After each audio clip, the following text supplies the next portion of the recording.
அஷுதோஷோட batting பார்த்ததுக்கப்புறம் எப்படி unfold ஆகுதுன்ற மாதிரி இந்த மாதிரி ட்ரமாட்டிக்காக 65 ஃபார் 5லேருந்து 210 சேஸ் பண்ணி லாஸ்ட் ஓவர் வரலையும் இழுத்துன்னு போய் கான்ஃபிடென்ட்டாக அடிக்கிறதுன்றது அட்டகாசமாக. விக்னேஷ் புத்தூர் அன்அர்த் பண்ணியிருக்காங்க ஒரு கோல்டு டைமண்ட் மாதிரி என்ன ஒரு story, remarkable success story. Back ட்ராப்லாம் படிச்சிங்கன்னா எவ்வளோ இன்ஸ்பைரிங்காக இருக்கும். ரியான் பராக் கேப்டன்சி ஓகே, ஒரு கேமில் என்ன ஜட்ஜ் பண்ண முடியும்? நீங்கள் அவர் யாரானு எப்போன்னு லீட் பண்ணி தானே ஆகணும் இல்லையா? ஸோ அந்த பாதையில் அவர் மேலே தைரியமாக இறக்கி விட்றாங்க பாருங்கள். அது ஒர்க் அவுட் ஆச்சுன்னா விப்ராஜ்ன்றது அன்னோன் கமாடிட்டி, அன்ஹெரால்டட் பிளேயர்ஸ் எல்லாம் இறக்கி விட்டு ஒரு ஹீரோஸாக மாறுறதுக்கு ஒரு வாய்ப்பு. விப்ராஜும் ரொம்ப அட்டகாசமாக ஆட்டாருங்க. இந்த ஹேண்ட்ஸு கவர் மேலே அடிக்கிறதெல்லாம் எக்ஸ்ட்ராடினரி ஸ்கில்ஸ்.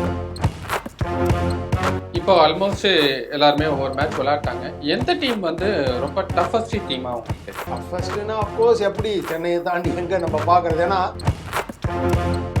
மும்பையும் வந்து நாட் ஃபார் பிஹைண்டுங்க. டாப் 4 சைட்டில் மும்பையும் தான் வரப்போகிறான்னு நான் நினைக்கிறேன். SRH வரப்போகிறான்னு தான் நினைக்கிறேன். ஏர்லி இண்டிகேஷன்ஸு. ஹர்திக் பாண்டியா இல்லை இப்போ ஃபர்ஸ்ட் மேட்ச்சில். அவரை ரீப்ளேஸ் பண்ணுற மாதிரியான பிளேயர்ஸும் இல்லையாங்க. நீங்கள் அந்த ஃப்ளிப் சைடு பார்க்கணும். நல்லா பண்ணி நல்ல ஒரு பிளாட்டிங் பேப்பர் மாதிரி சோக்கப் பண்ணி எல்லா விஷயத்தையும் குயிக்காக தோனி மாதிரி லேர்ன் பண்ணி வந்தார்னா நாளைக்கு இந்தியாவுக்கு ஒரு ஷைனிங் ஜுவல் தானே. நான் சொல்கிறது ரொம்ப கேட்கறதுக்கு பயங்கர எக்ஸாஜரேட்டடாக இருக்கலாம். பட் ஆனால் ஏதோ ஒரு விஷயம் இல்லாமல் கொடுக்க போகிறது இல்லை.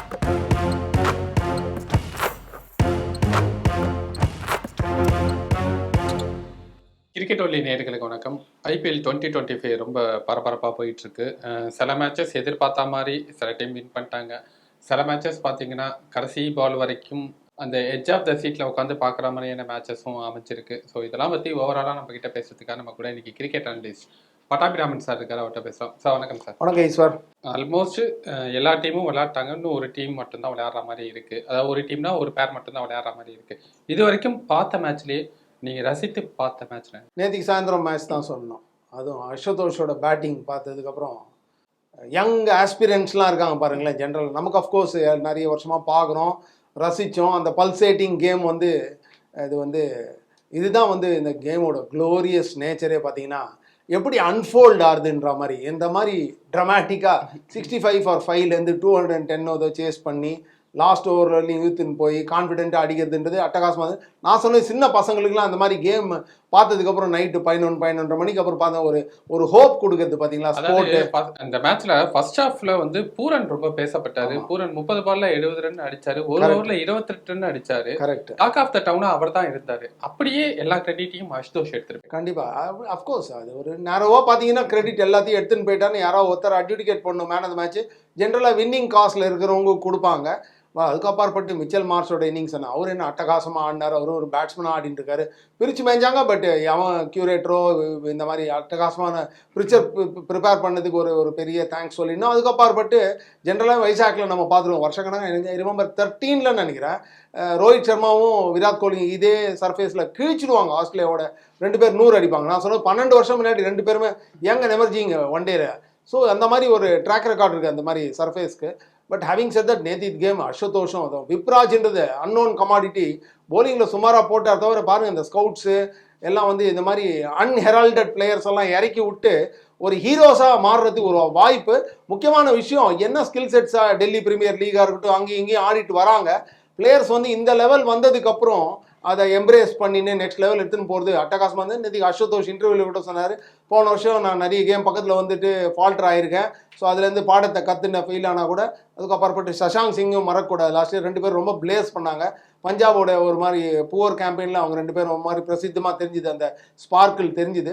பட் முக்கியமான விஷயம் அஷுதோஷோட இன்னிங்ஸ் அட்டகாசம். அஃப்கோர்ஸ் விராட்டோட இன்னிங்ஸ் என்ன, சென்னையில் நம்ம அடித்து சாய்ச்சது என்ன, அதுக்கு அப்பாற்பட்டு KKR அடிப்பட்டாங்க. ரஹானே என்ன மாதிரி ஆடினாரு, அதுக்கு அப்பாற்பட்டு அவங்க அடிப்பட்டாங்க ஒரு மிடில் ஓவர்ஸில் அடிக்கடி விக்கெட் எடுத்து அவங்க சக்கமான. அப்புறம் வருணை பற்றி நம்ம அடிக்கடி பேசுகிறோம், T20ல பேசுகிறோம், ஒன் டே பற்றி ரீஇன்வென்ட் பண்ணார். அவரே கிழிகின்னு கீழ்ச்சது என்ன, அதுதான் கேம். அதுவும் அவர் டீம்ல இருந்த ஒரு பேட்ஸ்மேனே இப்போ ஆப்போனண்ட்டுக்கு போய் அவர் அடிச்சது அப்படி. கண்டிப்பாக ரஃப் அண்ட் டம்பிள். அதான் பார்த்தீங்கன்னா யாருமே நீங்கள் 100% இந்த கேமில் ஆன் டாப் ஆஃப் த கேம்னு சொல்லவே முடியாது. அதுதான் beauty of the game. Anil Kumble ஒரு இன்டர்வியூவில் சொல்கிறாருங்க, 99ல் வந்து அப்போ சென்னை லீக்லாம் வந்து ஆடிட்டு இருப்பாரு. நான் அந்த டீம்மேட்டாக கெம்ப்ளாஸ்லாம் இருந்த காலம் அது. 99ல் பார்த்தீங்கன்னா 10 விக்கெட்ஸ் எடுக்கிறாரு பாகிஸ்தானோட. அதுக்கப்புறம் ஒரு ஏஷியன் டெஸ்ட் சாம்பியன்ஷிப்னு 10 நாள் கழிச்சு கல்கட்டாவில் ஆடுறாங்க. அதில் 0 ஃபார், விக்கெட்டே எடுக்க முடியல. ஸோ அனில் கும்ப்ளே சொல்கிறாரு, நான் ஒரு கேமில் 10 விக்கெட் எடுக்கிறேன் பாகிஸ்தானோட, 10 நாள் கழிச்சு கல்கட்டா போகிறோம், ஒரு விக்கெட் கூட என்னால் எடுக்க முடியல. அது விஷயம் என்ன சொல்ல, அவரோட தன்னடக்கம் சொல்கிறது. ஏன்னா ஸ்பாட்லைட் அவர் மேலே இருக்கிறச்ச கேமை நீங்கள் பர்சியூ பண்ணுங்கள், ஃபெயிலியர்ஸ் உங்களுக்கு கற்றுக் கொடுக்கும். இந்த கேம் அடிபட்டுனே இருந்தீங்கன்னா ஒரு பர்சிவியரன்ஸ், விடாப்பொடி, ஒரு முயற்சி, நான் சொன்ன மாதிரி ஹோப், கரேஜ் எல்லாம் கொடுக்கும். அதுக்கு அப்பாற்பட்டு என்ன சொல்கிறதுன்னா, கேமு எப்போ பார்த்தாலும் அடி தான். அந்த அடியிலேருந்து எப்படி பவுன்ஸ் பேக் பண்ணுறீங்கன்ற மாதிரி அனில் கும்ப்ளே ஒரு supposedly one of the greatest bowlers India is ever produced. அவருக்கே இது நடந்திருக்கு. அதுதான் இந்த கேம். அசுதோஷ் சொன்னதில் கூட நீங்கள் அது மாதிரி கம்பேர் பண்ணி பார்த்தீங்கன்னா, போன வருஷத்தில் நான் அடிப்பட்டேன், அதுக்கப்புறம் நான் இன்டர்வியூனிங் பீரியடில் நான் பாடத்தை கற்றுன்னு நெக்ஸ்ட்டில் ஒரு லட்சம் பால் அடித்தேன். ஸோ இந்த ஃபினிஷிங் டச்சு கொடுத்தேன். ஸோ அது வந்து மைண்டில் இருக்கிற அந்த காப் வெப்ஸு அது இதெல்லாம் கிளியர் பண்ணிட்டு நேற்றுக்கு ஆஃப்கோர்ஸ் ஏட் த அக்கேஷன் பிளாட்ஃபார்ம் எல்லாம் இருந்தது. விப்ராஜும் ரொம்ப அட்டகாசமாக ஆட்டாருங்க. அந்த ஹேண்ட்ஸு கவர் மேலே அடிக்கிறதெல்லாம் எக்ஸ்ட்ராடினரி ஸ்கில்ஸ். ஓகே, நம்ம சிம்பிளிஸ்டிக்காக சுமாரான பிச்சு, ஃப்ளாட் பிச்சு எல்லாம் வேணால் அடிக்கலாம், காந்தாரி மாதிரி கண்ணை கட்டின்னு கூட அடிக்கலாம்னு சொல்லி அது வந்து கிரெடிட் கொடுக்காம இருக்கலாம். அப்படி இருக்கக்கூடாது. ஏன்னா அதில் வந்து எல்லாரும் அப்படி அடிக்கிறது இல்லை. அதுவும் ஒரு அன்ஹெரல்டட் பிளேயரு, இந்தியாலாம் ஆடல, இப்போ தான் ஆட போகிறார். அந்த மாதிரி எமர்ஜிங் பிளேயர் வந்து இந்த மாதிரி ஒரு ரெப்புடேஷன்லாம் அடிச்சு கிழிச்சிட்டு என்னன்னா இப்போது ரியல் டீல் ஸ்டார்ட்ஸ். இந்த மாதிரி பிளேயர்ஸ்க்கெல்லாம் பார்த்தீங்கன்னா, புத்தூராக இருக்கட்டும், இந்த மாதிரி பிளேயர்ஸ்க்கெலாம் இந்த மாதிரி பர்ஃபார்ம் பண்ணதுக்கப்புறம் தான் அவங்க எக்ஸ்பெக்டேஷன் ஜாஸ்தி ஆகிடும். வரவன் போகிறவங்களாம் ஞாபகப்படுத்தினே இருப்பான், எதிர்பார்த்துனே இருப்பான். ஸோ அவங்க எக்ஸ்பெக்டேஷனும் மீட் பண்ணுற அளவுக்கு ப்ராக்டிஸ் பண்ணி எக்ஸிக்யூட்டும் பண்ணோம். கேம் வேறு ஒரு devilish cunning game. On top of that பெரிய பெரிய ஆளுங்களுக்கே யானை அடி சறக்கிற கேமில் வந்து எந்த அளவுக்கு கன்சிஸ்டன்சி இருக்க போகிறது, எந்த அளவுக்கு தாகம் இருக்க போகிறது, எந்த அளவுக்கு பேஷன், அந்த கான்ஸ்டன்சி ஆஃப் பர்பஸ், இதெல்லாம் தான் கீனாக டெஸ்ட் பண்ணுது இந்த game over period of time. இப்போ ஆல்மோஸ்ட் எல்லாருமே ஒவ்வொரு மேட்ச் விளையாட்டாங்க. எந்த டீம் வந்து ரொம்ப டஃபஸ்ட் டீமாக உங்களுக்கு தெரியும்? டஃபஸ்ட்டுன்னா அஃப்கோர்ஸ் எப்படி சென்னையை தாண்டி எங்கே நம்ம பார்க்குறது. ஏன்னா நம்ம ஏற்கனவே பேசின மாதிரி one of the top sides, 5 times சாம்பியனும், அதுக்கப்புறப்பட்டு மும்பை மாதிரி ஒரு டாப் சைடை ரிலேட்டிவ்லி லெஸ் டஃப்னு சொல்லலாம். டைம் சாம்பியன் மும்பையும் சரி, சென்னையும் சரி, 5 balls to spare அடிச்சிட்டாங்க இல்லையா? எல்லாருக்குமே தெரிஞ்ச ஒரு விஷயம் தான் அது. ஆனாலும் போன லாஸ்ட் 2024ல அவங்களால வர முடியல. அது சில பல சிக்கல் இருந்தது. லாஸ்ட் மினிட்ல கேப்டன்சி கொடுத்தாங்க. ருத்துராஜ் நல்லா ஆனா கூட டீமா யுனைடடாக ஃபைட் பண்ண முடியல. மேபி லாஸ்ட் இயர் வந்து அந்த அளவுக்கு ஸ்பின் ஹெவி இல்லைன்னு சொல்லலாம். லாஸ்ட் இயர் அஃப்கோர்ஸ் சீமர் ஹெவியாக இருந்தது. அந்த அளவுக்கு நம்மளால ஃபாஸ்ட் பவுலிங் ரிசோர்ஸஸை கன்சிஸ்டண்டாக கொண்டு வர முடியல பேட்டிலுக்கு. அப்படி பார்க்க போனால் எஸ்ஆர்ஹெச் சூப்பர் டூப்பர். ஆமாம், எஸ்ஆர்ஹெச்சும் தான். நான் உன்னோட முடிச்சுக்கலையே, நான் இப்போ தான் சிஎஸ்கே பற்றி பேசுகிறேன், நெக்ஸ்ட் எஸ்ஆர்ஹெச் பற்றி பேசுகிறோம். டெஃபினட்டாக சிஎஸ்கே, ஏன்னா ஸ்பின்னை வந்து நல்லா போல்ஸ்டர் பண்ணிட்டேன். 7 கேம் இங்கே ஆட போகிறோம். கொளுத்துற வெயிலில் தண்ணி நிறைய பாய்ச்சாமல் ஃப்ளாட்டாக ட்ரையாக விட்டு எலிமெண்ட்ஸ்க்கு கொதிக்கிற வெயிலில் விட்டிங்கன்னா, நிறைய ரோலிங் கீலிங்னா நீங்கள் கம்மி பண்ணிட்டீங்கனாலே பிரேக் ஆக போகுது. கனாபரான் பிரேக் ஆகலைனாலும் கொஞ்சம் பிரேக் ஆனால் கூட அஸ்வின் காற்றுல டிஃபீட் பண்ணுறதுக்கு, ஜடேஜா டாட்ஸ் போர்டில் சொல்கிற மாதிரி 100 என்ன மாதிரி எனர்ஜி க்ரீஸ் த்ரூவில், அதுக்கு அப்பாற்பட்ட அந்த ஃபிஸ்ஸு, ஸ்பின்னு, அதை பட்டதுக்கப்புறம் தெரிக்கிறது. இப்போ பார்த்தீங்கன்னா இல்லைங்கிறதுனால 100 உள்ள எடுத்துட்டு வரதுக்கு வாய்ப்புகள் இருந்தது. நெக்ஸ்ட் மேட்ச்ல வந்து இப்போ அவர் வராருன்னா யாரை உட்கார, எப்படி வராருன்னு என்ன ஒன்றும் கேரண்டி கிடையாது. அவர் வந்து இப்போ நாதன் எல்லிஸ் எப்படி உட்காந்து வைக்க போறீங்க? இதே சர்ஃபேஸில் தான் ஆட போகிறோம். ஆர்சிபியோடையும் இதே மாதிரி பிளாய் தான் இருக்க போகிறது.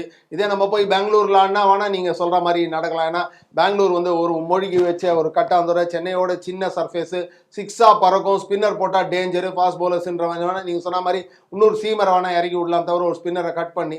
பட் நான் நினைக்கிறேன் நாதன் எல்லிஸை இறக்கி விட போகிறோம், உட்காத்தி வைக்க போகிறாங்க. I don't think so. பார்த்தீங்கன்னா ப்ராபப்ளி இன்ஜுரியா என்னன்னு தெரியல, வாட் எவர் இட் இஸ். எப்பேற்பட்ட பிளேயரு, ஜாம்பவான், ஸ்டார், அது இதுனாலும் இன்னைக்கு வின்னிங் காம்பினேஷன் எதுக்கு நீங்கள் உடைக்க போகிறீங்க? உடையாதது எதுக்கு ஒட்ட போகிறீங்க? நல்லா தானே போயிட்டுருக்கு. அதுவும் சிஎஸ்கே மேனேஜ்மெண்ட் ஹிஸ்டாரிக்காக நீங்கள் பார்த்தீங்கன்னா தோனியோட மைண்ட் செட்லாம் நமக்கு தெரியும். யாரையுமே எடுத்தோம் கவுத்தோன்றது ட்ராப் பண்ண போதில்லை. அதுவும் பர்டிகுலர்லி 2-3 போர் ஷாட் ஆடின பிளேயருக்கு 3-4 கேம் கிடைக்கும். கரனாக இருக்கட்டும், திரிபாத்தியாக இருக்கட்டும், ஹூடாவாக இருக்கட்டும், அவங்களே டெஃபினட்டாக 3-4 கேம் ஆட போகிறாங்க. அப்படி இருக்கச்ச பெர்ஃபார்ம் பண்ண எலிசியோ இன்னும் தெரியுமா யாரையோ உட்காத்தி வைக்க போகிறாங்க, பத்திரனா கொண்டு வரணும்னு? I don't think so. ஏதோ இன்ஜுரி இருந்தால் என்ஃபோர்ஸ்டு சேஞ்ச் இருக்கும், தவிர I don't think they'll be tempted to change a winning combination, particularly playing at Chepauk against RCB. அதுக்கப்புறம் நீங்கள் கேட்ட கேள்வி, அஃப்கோர்ஸ் ஹைதராபாத் என்ன ஒரு அடிஷன். இஷான் கிஷன் அவரோட அந்த ஃப்ரஸ்ட்ரேஷன், இரிட்டேஷன்லாம் அதை வெண்ட் அவுட் பண்ணி எப்படி சைலண்ட் வாரியர், சைலண்ட் ஹீரோ நம்ம ஐயர் சேகர் மாதிரியே ரெப்ளிகேட் பண்ணுன்ற மாதிரி நம்ம நிறைய பேசியிருந்தோம்.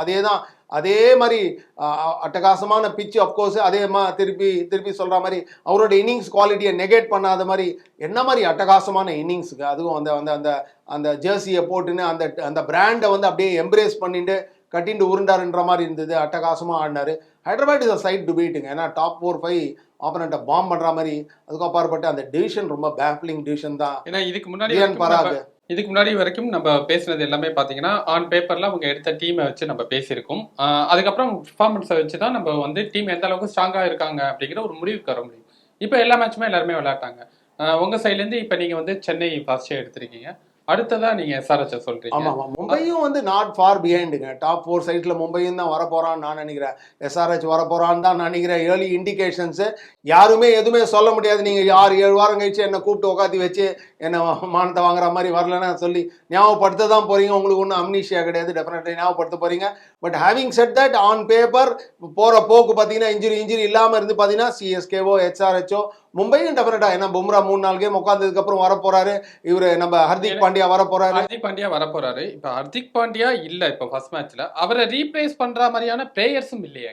பிளேயர்ஸ் இல்லை, அதுதான் தான் தவிச்சாங்கல்ல அன்னைக்கு பார்த்தீங்கன்னா 15-16 ஒரு ஸ்பின்னே போட்டு ஒப்பேத்தினாங்க. இந்த சர்ஃபேஸ்க்கு அது ஓகேயா இருந்தது. இன்னும் நெக்ஸ்ட் கேம்ல இருந்து வரப்போறாரு இல்லையா ஹர்திக் பாண்டியா. வந்ததுக்கு அப்புறம் அது ஒரு பெரிய டாலிஸ்மன் ஆல்ரவுண்டர். இப்ப யாருக்கோ ஒருத்தருக்கு இன்ஜுரி ஆகுது அப்படின்னு ஒரு எக்ஸாம்பிள் வச்சுப்போமே, இப்ப அவரை ரீப்ளேஸ் பண்ற மாதிரியான பெஞ்ச் ஸ்ட்ரென்த் இருக்காங்க. எல்லா டீம்லயுமே 22-23 பேர் வரானே. கிரவுண்டுக்கு 16 பேர் வரான். தவிர ஹோட்டல்ல 6-7 பேர் இருக்காங்க.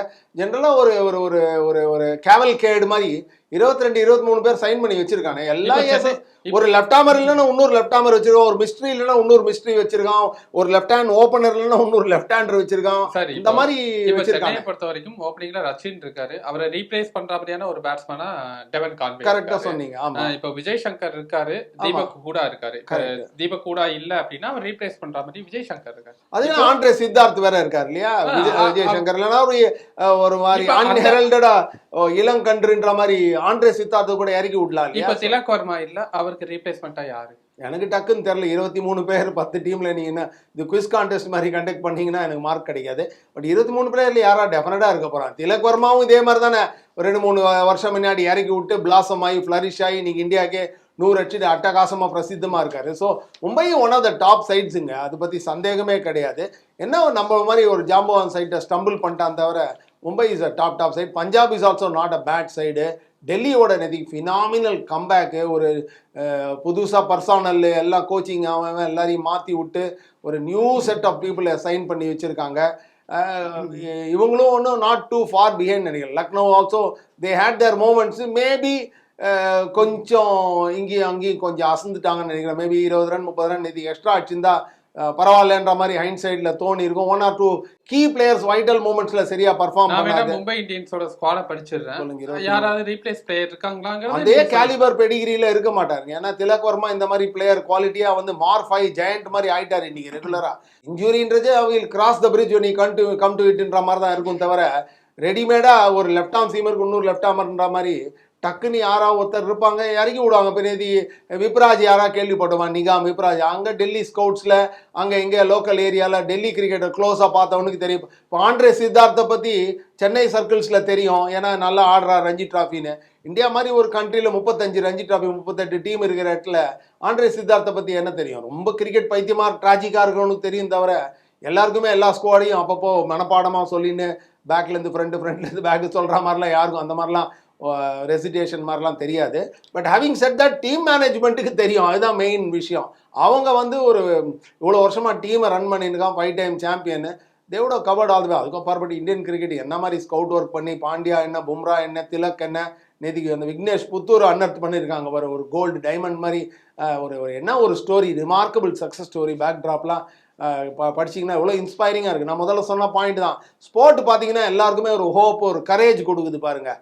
அதுதான் வந்து முக்கியமான விஷயம். ஒரு இன்ஸ்பிரேஷன் கொடுக்கறது எல்லாருக்கும். ஆஃப்கோர்ஸ் எந்த டீம் வீக்காக இருக்குன்னு ஃபீல் பண்ணுறீங்க? இப்போ தான் நம்ம ஒரு ரவுண்டு கூட பார்த்து முடியலையே. இன்றைக்கி தான் இன்னும் பஞ்சாபும் இவனும் ஆட போகிறான் இல்லையா. அகமதாபாத்தில் குஜராத் ஆட போகிறான். குஜராத் வந்து ஃபஸ்ட்டு 2 இயர்ஸ் ஒரு வின்னரு ரன்னரு. அவன் மிக்ஸ்டு ஃபார்ச்சூன்ஸ் என்ஜாய் பண்ணான். கில்லு புது காம்பினேஷன் இறக்கி விடுவான். சென்னை பசங்க எல்லாம் நிறைய பேர் 3-4 பேர் ஆட போகிறான். வாஷிங்டன் சுந்தர் 2 வருஷமாக சரியாக ஆடல. அப்புறம் ஷாருக் கான் அவர் மாரி ஒரு க்ளவுட் ஒரு கொஸ்டின் மார்க்கரு அந்த அளவுக்கு ஆக்டிவாக ஃபினிஷராக இல்லைன்ற மாதிரி சொல்கிறாங்க. அவருக்கு ஒரு நல்ல கால் இந்த வாட்டி. ஸோ சாய் சுதர்ஷன் இன்ஜுரிக்கு அப்புறம் ரொம்ப நாள் கழிச்சு ஆட போகிறாரு. டாப் ஆஃப் த ஆர்டரில் எப்படி ஆட போகிறோம். ஸோ எல்லாரையுமே வந்து எவ்வளோ ப்ரீமெச்சுவராக நம்ம ஒன்றும் அவசரப்பட்டு எதுவும் ஒன்றும் ஜட்ஜ்மெண்ட் கால் கொடுக்க முடியாது இல்லையா. எல்லாம் 14 கேம்ஸ் ஆட போகிறாங்க. 14 கேம்ஸ் அதுக்குள்ளேயே வந்து வீக்கு ஸ்ட்ராங். இது நேச்சர் ஆஃப் த கேமே ரொம்ப டாஸ்டர்ட்லி பீஸ்ட்லி, என்ன வார்த்தையே கிடையாது இங்கிலீஷில், அது மாதிரி ஹார்ஷ் கேம், க்ரூவல் கேம் இது. நேற்று யோசிச்சு பாருங்க லேங்கருக்குலாம் எப்படி இருக்கும் சொன்னேன். லேங்கருக்கு நீங்கள் ஒரு மாதிரி பாயசமே பால் பாயசமே கொடுத்தாலும் மைசூர் பாக் கொடுத்தாலும் கூட வாயெல்லாம் கசக்குங்க நேற்று உதப்பட்டதுக்கு அப்புறம். அந்த மாதிரி ஒரு brutal game. They were always in control இல்லையா. அந்த அப்புறம் உதப்பட்டாங்க. அதான் கேம். அந்த கேமை பற்றி நீங்கள் பேசச்ச ஒரு அழுத்தம் திருத்தமாக ப்ரெடிக்ஷன் கிடிக்ஷன்லாம் கொடுங்க. அவன் பர்சனல் ப்ரிஃபரன்ஸ் இருக்கலாம். ஃபேனா எனக்கு இவனை வின் பண்ணணும்னு ஆத்மார்த்தமாக ஹார்ட்டை வச்சு சொல்லலாம். நீங்கள் ஒரு கிரிக்கெட்டை வச்சு அனலைஸ் பண்ணி அப்ஜெக்டிவாக எல்லாம் பண்ணி பார்க்கறச்சே ரொம்ப அவசரப்பட்டு ப்ரிமெச்சுவராக ஒரு கால் கொடுக்க முடியாது. இப்போ சுற்றி ஆர்சிபியை பொறுத்த வரைக்கும் பேட்டிங் ஸ்ட்ராங்காக இருக்கு, பட் பவுலிங் அந்த அளவுக்கு இல்லை அப்படிங்கிற மாதிரி தான் பரவலாக பேசப்பட்டு இருந்தது. சரி, ஆனால் அதான் அந்த இடத்துல இருந்து அவங்கள அடிச்சு 10 ஓவருக்கு அப்புறமா ரஹானே அண்டு சுனில் நரேன் விக்கெட்டை எடுத்ததுக்கு அப்புறமா யாராலையும் அங்கே ஸ்டாண்ட் பண்ணி விளையாட முடியல. வெங்கடேஷ் ஐயர் ஆகட்டும், ரசூல் ஆகட்டும், யாராலுமே அங்கே பெரிய நாக்கு விளையாட முடியல. அதை தொடர்ந்து அப்படியே கம்பேக் கொடுத்தாங்க ஆர்சிபி. அதுக்கப்புறம் அடிச்சு வின்னும் பண்ணாங்க. கோலியோட ரெஸ்பான்சிபிலிட்டி தான் நான் பார்க்குறேன் முக்கியமான விஷயம். அதுக்கப்புறப்பட்டு நீங்கள் ஒரு செகண்ட் முன்னாடி சொன்ன மாதிரி ரஹானே நல்லா தான் எடுத்துகிட்டு போயிட்டு இருந்தாரு. நீங்கள் கவனிச்சு பார்த்தீங்கன்னா கூர்மையை டெஃபினட்டாக மிஸ் பண்ணியிருக்க மாட்டீங்க. ஒரு பிரேக் அப்புறம் ஒரு லேப்ஸ் இன் கான்சன்ட்ரேஷன் வருது. வெங்கடேஷ் ஐயர்லாம் ரொம்ப சுமாரான ஷாட்டுங்க. இன்னும் கொஞ்சம் ஃபோக்கஸ்டாக டைட்டாக இருக்கணும்னு என்னோட மைண்டில் அப்படி தான் தோணுது. 23 கோடி சார். ஆமாம், அது என்ன பண்ண முடியும். அது பாஸ்ட் ரெக்கார்டு 2-3 வருஷம் நல்லா ஆடி இருக்காரு. போன வருஷம் வின் பண்ணதுக்கு ஹெல்ப் பண்ணியிருக்காருன்றது ஒரு ப்ரைஸ் கொடுக்குறாங்க. அது வந்து ஆக்ஷன் டைனாமிக்ஸு, பர்ஸை எப்படி மூச்சை கைட்டிட்டு எப்படி ட்ரேட் பண்ணுறாங்க, யாரை வாங்குறாங்க என்னன்றதெல்லாம் வந்து அது பியாண்ட் அண்டர்ஸ்டாண்டிங்கு. அது அவங்க ஒரு பிளேயருக்கோசரம் போனாங்க. லாங் டேர்ம் ப்ராஸ்பெக்ட்டுக்கு எல்லாம் வந்து ஆவரேஜ் ஆகிடும்ன்ற மாதிரி கூட போயிருக்கலாமா இருக்கும், யாருக்கு தெரியும். But it doesn't guarantee any thing. அப்படி பார்த்தீங்கன்னா ரிஷப் பந்த் நேற்றுக்கு என்ன பண்ணார். ஸோ அப்படி பார்க்க முடியாது. பாஸ்ட் க்ளோரிக்கு அவங்களுக்கு ஒரு ப்ரைஸ் வச்சுட்டு வாங்குறாங்க. பட் ஆனால் நான் சொன்னது வந்து புவர் பர்சன்டேஜ் ஷாட். அப்படின்னா என்னென்னா கிரிக்கெட்டிங் டேர்ம்ஸில் பர்சன்டேஜ்னா நீங்கள் ஒரு ரிஸ்க் எடுக்கிறீங்கன்னா அதுக்கு என்ன ரிவார்டு கிடைக்கும். ஒரு ரிவர்ஸ் ஸ்வீப் அடிக்கிறீங்க, 4க்கு போகிறீங்க, ஃபீல்டே இல்லைன்னா நீங்கள் போகலாம். அங்கே எல்லாம் 3 பேர் வச்சிருக்காங்க. ரிவர்ஸ் ஸ்வீப் போயிட்டு அவுட்டு, கொடையை கழுப்பிட்டு ஷார்ட் ஃபைன் லேக்கில் கொடையை கழுப்பிட்டு அவுட் ஆகிட்டு வந்தீங்கன்னா அது என்ன பர்சன்டேஜ் ஷாட்டே கிடையாது. ஸோ அதே மாதிரி வித் த டர்ன் ஆடுறீங்க, இன்சைட் அவுட் அடிக்கிறீங்க, லெஃப்ட் ஆர்ம் ஸ்பின்னர் போடுறான் கவர் மேலே அடிக்கிறீங்க, லெக் ஸ்பின்னர் போடுறான் அதுக்கேற்ற மாதிரி கவர் மேலே அடிக்கிறீங்க, ஆஃப் ஸ்பின்னர் போட்டால் மிட் விக்கெட் மேலே, இதெல்லாம் percentage shot. It's more chances of succeeding. அன்றைக்கி பார்த்தீங்கன்னா கொஞ்சம் முட்டி மடக்காமல் கொஞ்சம் டாலாக எரெக்டாக நின்றுன்னு இப்படி ஆடுறாரு. அதே நம்ம ரச்சின் ரவீந்திரா எவ்வளோ டால் பிளேயரு, இன்டர்நேஷனல் எவ்வளோ கேலிவர் இருக்குது, 500 அடிச்சிருக்காரு ஐசிசி டோர்னமெண்ட்டில். ரெட் ஹாட் ஃபார்ம், பாகிஸ்தான் டூரில் மிக்ஸ்டு பார்சூன் நெத்தியில் உடச்சிட்டாரு. அதுக்கப்புறம் கம்பேக் 100. அதுக்கும் பாரு புது ஃப்ரான்ச்சைசி ஹேடன்லாம் ஆடி இருக்காரு, ஹசிலாம் ஆடி இருக்காரு. ஒரு ஸ்டூடெண்ட் அந்த கேமாக இருக்காரு, ரெவரன்ஷியலாக பேசுகிறாரு, ஒரு ஸ்டூடெண்ட்டாக கீனாக இருக்கார். அதுக்கும் அப்பாற்பட்டு கான்வே ஒரு ஃபெலோ ப்ரொஃபஷனல் ரீப்ளேஸ் பண்ணி வராரு. ஆனால் என்ன மாதிரி ரெஸ்பான்சிபிலிட்டியை தானே அப்படியே பேலே டான்ஸர் மாதிரி முட்டியை மடக்கி இறங்கி எவ்வளோ டால் பிளேயராக இருந்தாலும் குனிஞ்சு ஆடுறாரு பாருங்க. ஏன்னா பவுன்ஸ் லோன்னா அதுக்கேற்ற மாதிரி நீங்கள் குனியணும். ஆனால் வெங்கடேஷ் ஐயர் பார்த்தீங்கன்னா டாலாக எரெக்டாக அப்படியே முட்டி மடக்காமல் அப்படி ஆடினாரு. ரிங்கு சிங்கும் சுமாரான ஷாட். அந்த 2-3 ஷாட்ஸ் சுமாரான ஷாட்னால ஒரு ஃப்ளட் கேட் ஓப்பன் ஆயிடுச்சு. நீங்கள் சொன்ன மாதிரி 20-30 ரன் கம்மி. அதுக்கு தான் அந்த பலன் தான் அனுபவிச்சாங்கன்னு சொல்லலாம். அதுதான் வந்து அவங்களுக்கு அந்த பாடம் கற்பிக்கிற மாதிரி. விராட் கோலியும் ரஜத் பட்டிதாரோட கேப்டன்சி எப்படி பாக்குறீங்க? ஃபர்ஸ்ட் டைமா ஒரு பிரான்ச்சைசியை லீட் பண்றாரு.